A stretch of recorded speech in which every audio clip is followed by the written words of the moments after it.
Section 3. Chapter 9. Evil.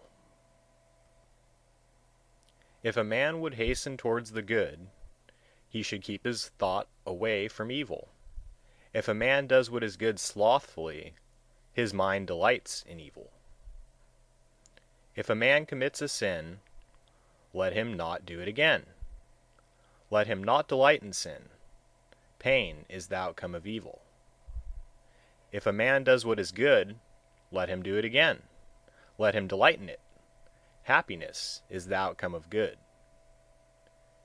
Even an evildoer sees happiness as long as his evil deed has not ripened.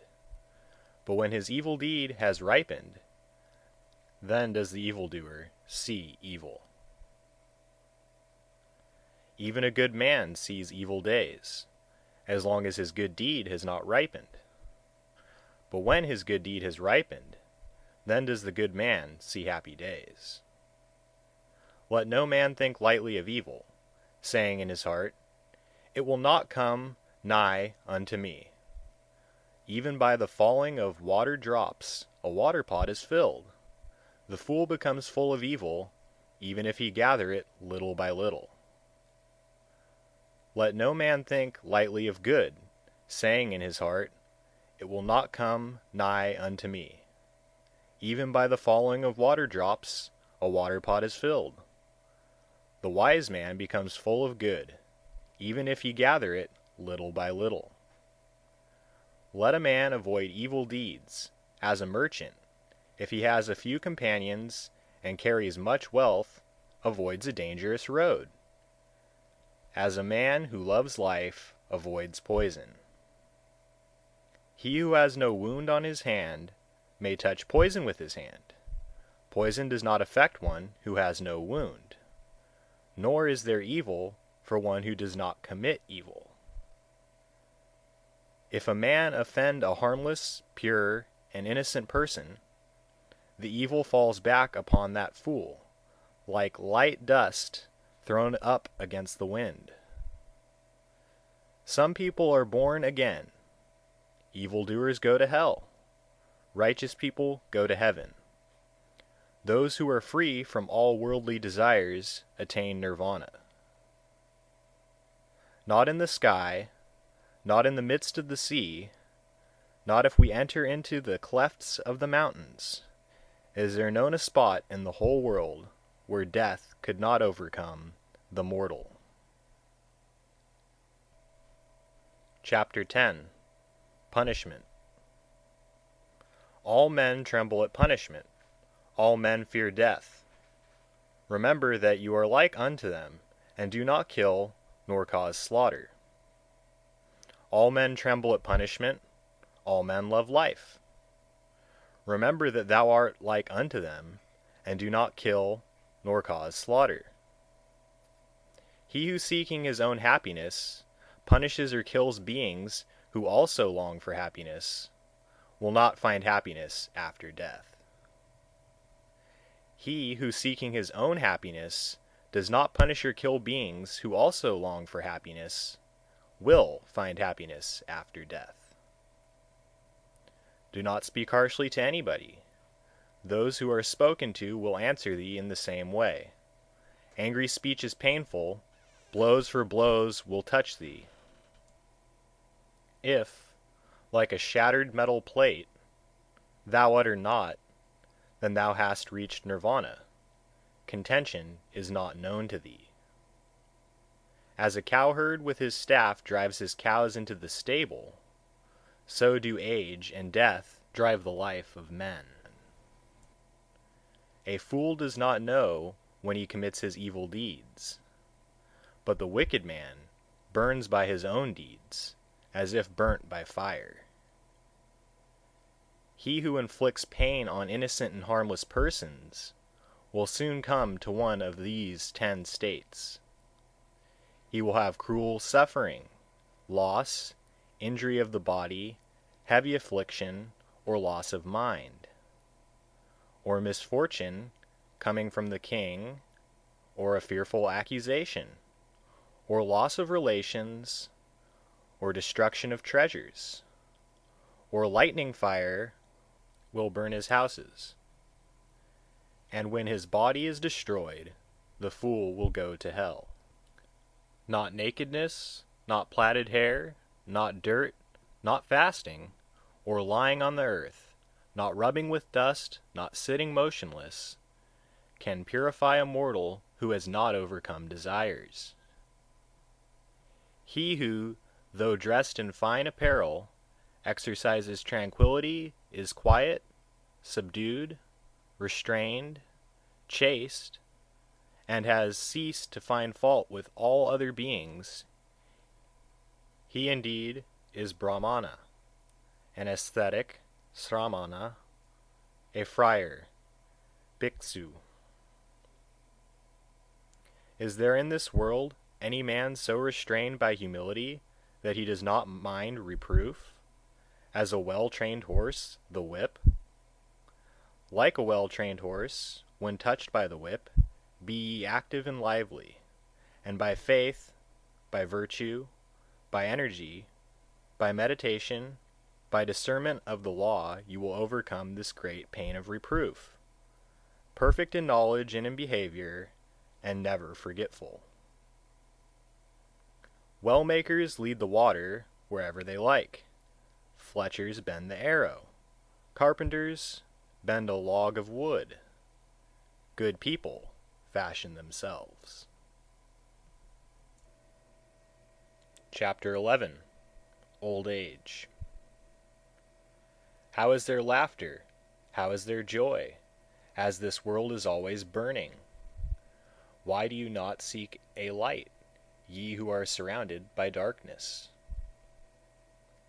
Look at this dressed-up lump, covered with wounds, joined together, sickly, full of many thoughts, which has no strength, no hold. This body is wasted, full of sickness and frail. This heap of corruption breaks to pieces. Life indeed ends in death. Those white bones, like gourds thrown away in the autumn, what pleasure is there in looking at them? After a stronghold has been made of the bones, it is covered with flesh and blood, and there dwell in it old age and death, pride and deceit. The brilliant chariots of kings are destroyed. The body also approaches destruction, but the virtue of good people never approaches destruction. Thus do the good say to the good. A man who has learnt little grows old like an ox. His flesh grows, but his knowledge does not grow. Looking for the maker of this tabernacle, I shall have to run through a course of many births, so long as I do not find him. And painful is birth again and again. But now, maker of the tabernacle, thou hast been seen. Thou shalt not make up this tabernacle again. All thy rafters are broken, thy ridgepole is sundered. The mind, approaching the eternal, Visankhara, Nirvana, has attained to the extinction of all desires. Men who have not observed proper discipline, and have not gained treasure in their youth, perish like old herons in a lake without fish. Men who have not observed proper discipline, and have not gained treasure in their youth, lie like broken bows, sighing after the past. Chapter 12. Self. If a man hold himself dear, let him watch himself carefully. During one at least out of the 3 watches, a wise man should be watchful. Let each man direct himself first to what is proper, then let him teach others. Thus a wise man will not suffer. If a man make himself as he teaches others to be, then, being himself well subdued, he may subdue others. One's own self is indeed difficult to subdue. Self is the lord of self. Who else could be the lord? With self well subdued, a man finds a lord such as few can find.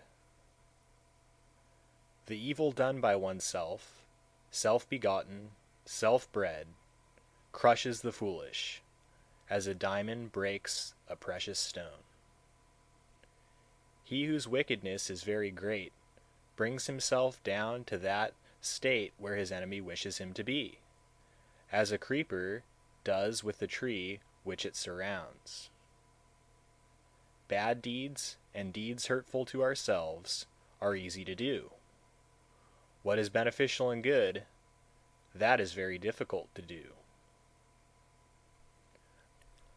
The foolish man who scorns the rule of the venerable Arahat, of the elect Arya, of the virtuous, and follows false doctrine, he bears fruit to his own destruction, like the fruits of the Kathaka reed. By oneself the evil is done. By oneself one suffers. By oneself evil is left undone. By oneself one is purified. Purity and impurity belong to oneself. No one can purify another. Let no one forget his own duty for the sake of another's, however great.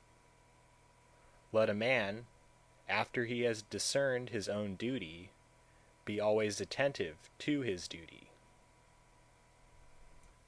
Chapter 13. The World. Do not follow the evil law. Do not live on in thoughtlessness. Do not follow false doctrine. Be not a friend of the world. Rouse thyself. Do not be idle. Follow the law of virtue. The virtuous rests in bliss in this world and in the next. Follow the law of virtue. Do not follow that of sin. The virtuous rests in bliss in this world and in the next. Look upon the world as a bubble. Look upon it as a mirage. The king of death does not see him who thus looks down upon the world. Come, look at this glittering world, like unto a royal chariot. The foolish are immersed in it, but the wise do not touch it. He who formerly was reckless and afterwards became sober brightens up this world, like the moon when freed from the clouds. He whose evil deeds are covered by good deeds brightens up this world, like the moon when freed from the clouds. This world is dark. Few only can see here. A few only go to heaven, like birds escaped from the net. The swans go on the path of the sun. They go through the ether by means of their miraculous power. The wise are let out of this world when they have conquered Mara and his train. If a man has transgressed one law, and speaks lies, and scoffs at another world, there is no evil he will not do. The uncharitable do not go to the world of the gods. Fools only do not praise liberality. A wise man rejoices in liberality, and through it becomes blessed in the other world. Better than sovereignty over the earth, better than going to heaven, better than lordship over all worlds, is the reward of the first step in holiness. Chapter 14. The Buddha, the Awakened. He whose conquest is not conquered again, into whose conquest no one in this world enters, by what track can you lead him, the awakened, the omniscient, the trackless? He whom no desire with its snares and poisons can lead astray, by what track can you lead him, the awakened, the omniscient, the trackless. Even the gods envy those who are awakened and not forgetful, who are given to meditation, who are wise, and who delight in the repose of retirement from the world. Difficult to obtain in the conception of men, difficult is the life of mortals, difficult is the hearing of the true law, difficult is the birth of the awakened, the attainment of Buddhahood. Not to commit any sin, to do good, and to purify one's mind. That is the teaching of all the awakened. The awakened call patience the highest penance, long-suffering the highest nirvana. For he is not an anchorite, pravagita, who strikes others. He is not an ascetic, sramana, who insults others. Not to blame, not to strike, to live restrained under the law, to be moderate in eating, to sleep and sit alone, and to dwell on the highest thoughts. This is the teaching of the awakened. There is no satisfying lusts, even by a shower of gold pieces.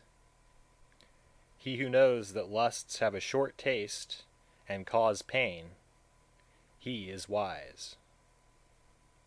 Even in heavenly pleasures he finds no satisfaction. The disciple who is fully awakened delights only in the destruction of all desires.